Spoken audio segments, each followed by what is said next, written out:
Hello बच्चों, let's read the question.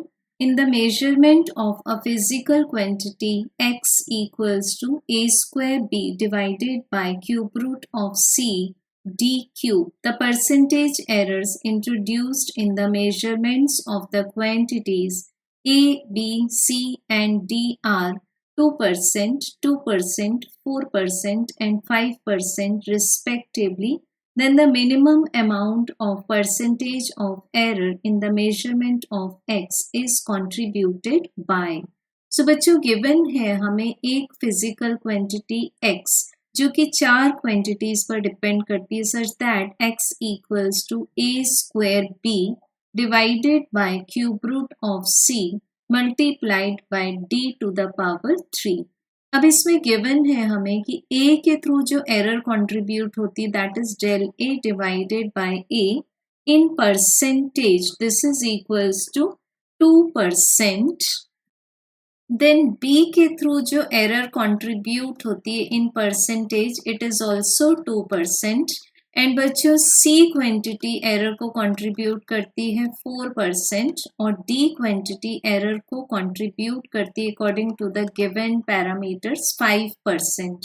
तो हमें फाइंड करना है कि x को कैलकुलेट करते समय कौन सी क्वांटिटी एरर को मिनिमम प्रोपिगेट करती है.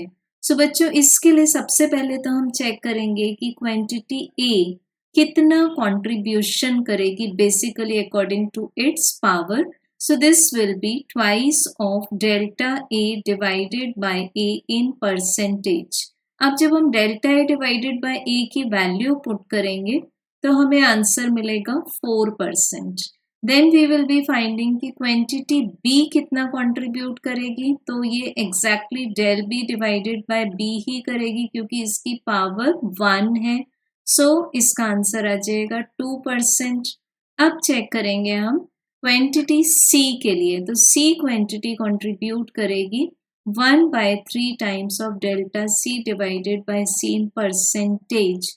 तो यहाँ पर delta c divided by c की वैल्यू है 4%. सो दिस विल बी 4/3%. यहाँ हमें एक फैक्ट को ध्यान में रखना है कि एरर्स हमेशा ऐड होते हैं या अनसर्टेनिटीज हमेशा ऐड होती हैं. अब डी क्वांटिटी अपने से 3 टाइम्स एरर को कंट्रीब्यूट करेगी.